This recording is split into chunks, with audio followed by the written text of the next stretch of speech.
Welcome to Owlbutcast. You weren't ready then, were you? You knocked all the papers around. Welcome. And today we're going to be looking at something that hasn't happened yet.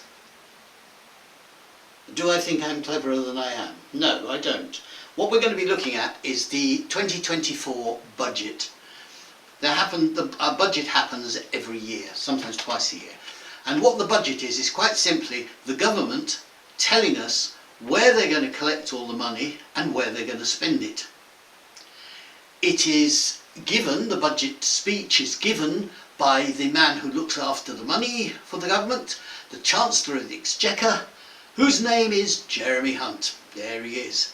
And this next photo you're going to see quite a lot of, because he's standing outside the house he lives in, number 11 Downing Street. He lives next to the Prime Minister, and in his hand he has got the red box. All government ministers have red boxes into which their civil servants, the people who work for them, put the important things that they have to read when they get home. And I think the King gets one each night as well. So that's what the red box is. And let's first look at how the government collect money that they're going to spend. And they do that in two main ways. One is by direct taxation, and the other is by non-direct taxation. You're nearly right, it's actually called indirect taxation, but yes. So direct taxation means that they take money off you, quite simply, from your earnings. So when you get paid, your employer deducts an amount from that and gives it to the government. If you're self-employed, you work it out at the end of the year, tell the government how much, and then you pay tax on all that. Income tax it's called, and it was started in 1799 by a man called William Pitt the Younger, who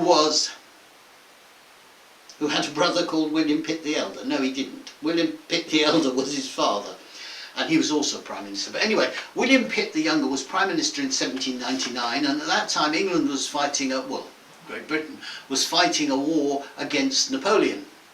There's a good-looking chap. And we needed some money to pay the army, so they decided, let's have income tax. And I'm going to tell you what it was, and you're going to laugh, but I'll explain it in a bit. Basically what it was if you earned less than £60 a year, yes, a year, I did say that, you paid no income tax. If you earned over £200 a year, you paid 10p for every pound. So if you earned £20, then £2 of that went to the government in income tax. Between those two figures, the 60 and the 200, it was graded. So it started off with 1% and then 2, 3, 4, right up to 10 when you got to 200. To help you a little bit, I have looked up what that amount of money is worth now, and £60 in 1799 would be about £8,600 now, whereas £200 in 1799 would be, oh, I wrote it down, 29,600. So that's what they were paying income tax on. Nowadays it's different. Everybody has a personal allowance. £12,750 of your earnings is yours, free. The government do not take tax off it. Between 12,750 and 50,570, did I just say 12,750? 12,570. See? I'm listening to me, even if you aren't. Between 12,570 and 50,270, the money you earn between those figures, you pay tax at 20p. The money between 50,000, get it right this time, Richard, 50,270 and 125,140, you pay tax at 40%, and anything you earn over 125,140 is being greedy. Well, I don't think people look at it quite like that, but I take your point. You pay tax at 45%. So that's income tax. Another way the government collects money off you is by national insurance contributions, and basically national insurance was introduced in 1911 I think it was in the budget, it was called the People's Budget, where the Chancellor was a man called David Lloyd George, but I haven't checked that one out, that's just from memory. But anyway, it was introduced in 1911, and the idea was that that was to pay for things that the government were now going to pay out, like a pension. like maternity benefit, like child benefit. Anything like that that the government pays to you, they're collecting by way of a national insurance contribution. And it's paid, if you earn between £242 and £967 a week, you pay 10% national insurance contribution. Up until the end of last year, you actually paid 12%. But the Chancellor had an autumn statement, which is sort of an autumn budget really, and he announced that he was going to reduce national insurance from 12% to 10%, thereby, in theory, giving people a little bit more money. So that is the way that he raises money from you, but he also gets money in some other ways, which we know as indirect taxation. And that's things like value-added tax, VAT, which is on a lot of goods and services that you have to pay for. He also gets money from duty on fuel, tobacco, alcohol, things like that. He also gets money, if he wants, by, as he has done, having a windfall tax on the profits of the gas and oil industry. And he gets other money like stamp duty and inheritance tax that you pay if you inherit a lot of money. But they're called indirect because you could decide not to pay them legally, possibly, by leaving your money to a cat's home or something like that, or not buying any food. But you wouldn't last long, so it's not a good idea. But it's not taken directly from you. You pay it when you're paying out for something. So that's known as indirect taxation. Now, when the Chancellor makes his statement, he has to be sure that he is doing things that are sensible, that people consider to be sensible. And there is an organisation that you may hear of, you may hear the letters OBR, and Owl is better than Richard. No. Office for Budget Responsibility. And that's a group of independent people who look at what the Chancellor has said he's going to do and will give their comments on what effect it's going to have. And if you remember one of our earlier podcasts from a couple of years back when we were talking about another Prime Minister, Liz Truss, who was Prime Minister for 41 days, 43 days, I don't remember exactly, something like that. She and her then Chancellor, a guy called Kwasi Kwarteng, introduced a budget that they thought was going to grow the economy, make the country wealthier. But when everybody looked at it, they thought, no. And everybody lost confidence in our economy, and that's why interest rates went up and we had a massive problem.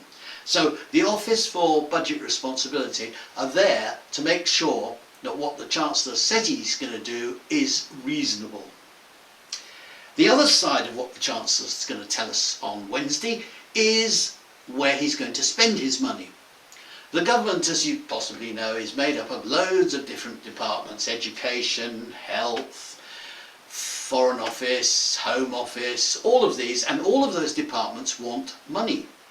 So over the last few months, probably all the ministers have been going to see the Chancellor and saying, I would like some money for my department, please. And the Chancellor has to decide how much he can afford to give them.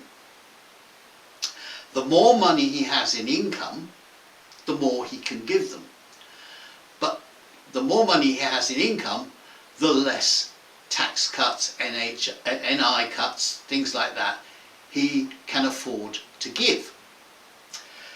So it's a balancing act for the Chancellor, and this year it's a balancing act, not just walking across a tightrope 2 foot off the ground. He's walking across a tightrope about 60 feet up, because it is an election. And there will be an election this year. I can promise that. And there will be an election this year. What am I betting? I'm betting, what do you want?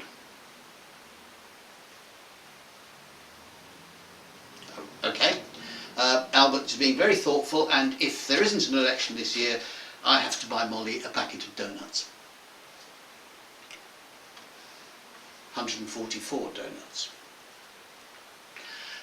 Yeah, well, there will be an election this year. Does she have to buy me them? No, okay. Didn't think that was going to be fair. There will be an election this year, so what the Chancellor's trying to do in this budget is look as though the Conservative Party, the present government, are on the side of the people. They're trying to help you. We're going to cut the amount of tax we charge. We're going to cut the amount of national insurance we charge. But by doing that, we're also saying, if he does do that, as we've just said, we're not going to be able to have the sort of services that you want. The hospital waiting lists will get longer. There'll be less teachers in schools. We won't be able to afford more police. We won't be able to give aid to other countries. So it's a very difficult balancing act. Traditionally, the Conservative Party, I think we could say, and this is a generalisation, doesn't mean it always is, traditionally the Conservative Party is the party of lower taxes. They like people to have more money in their pocket. At the moment, the tax burden on us, ordinary people, is the highest it's been since World War II. So it's not looking that good, and a lot of Conservative MPs are worried that if we don't do something, if the Chancellor doesn't do something, then maybe they will not be elected when the general election takes place. The problem for the Chancellor is that he is spending loads of money on other things apart from just these departments. There's the war in Ukraine. We're sending ammunition, we're sending arms, we're providing aid. There's the green policy. We need to do something about climate change, and it costs money. We have an infrastructure, if you like, a building, the foundations of a building that is not geared to being green. It's geared to how it was for the last 100 or so years. There are changes that need to be made, and they cost money. There's also another area where the government have to spend money, and that is on paying interest on the money they've borrowed to survive previous years.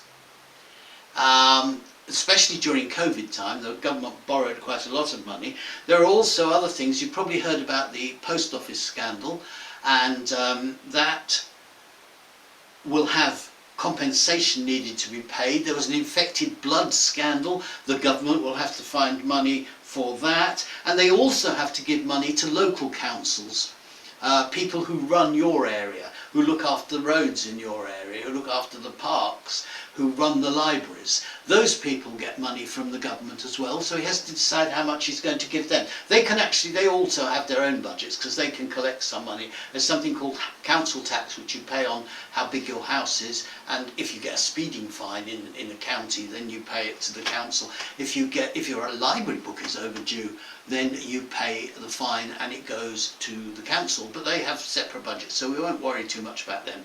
Let's get back to the Chancellor. So in this balancing act, the Chancellor has to decide what he can do. Now, he could cut income tax. He may do. I'm not predicting, because I don't want to buy the Chancellor donuts. Yes, you're absolutely right, I do not. He could cut income tax, he could cut national insurance contributions. He could also do something about what are called non-DOMs. These are people who claim they are not living in England, they have an address elsewhere, they live on the Cayman Islands or in Dominica, which I think is quite a good place to live in, and they should pay tax there, but they definitely seem to be here most of the time and they don't pay tax, and he could say, I'm sorry, you've got to pay tax. He could also put a tax on people who let out a holiday home, their second home. He could say, well, we're going to have a tax for this. That's what he could do.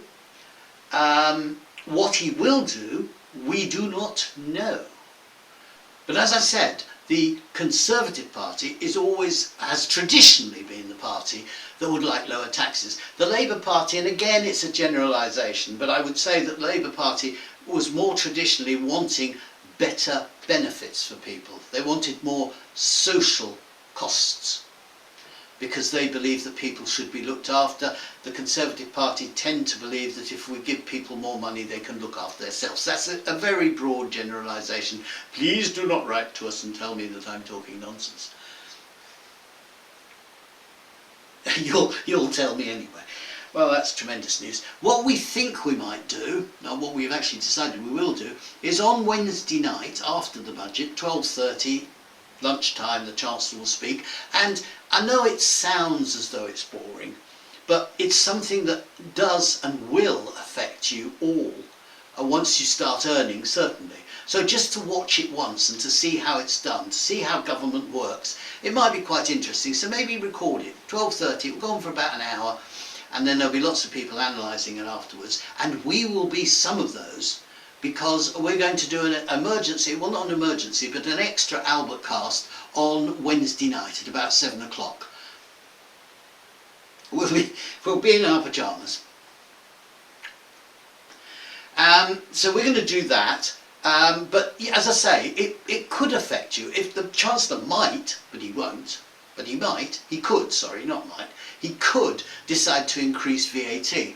And if he did that, then some things that you probably buy may increase. Crisps might go up. Crisps can't go up. They can't fly. No, they can't fly. Because they're walkers. Other crisps are available. But yes, we'll be back on Wednesday night, not in our pyjamas, not eating crisps, at about 7 o'clock to tell you what the Chancellor has actually done and what effect it might have. Just out of interest, extra one for you, extra Owlbutcast. Otherwise, we'll be back next Monday. I don't know, I haven't said goodbye yet. I don't know what we'll be talking about, it depends, who knows? We'll see you then. Bye. Were you in a hurry to go? It's lunchtime. Yes, you're right, it is lunchtime. Okay, let's go.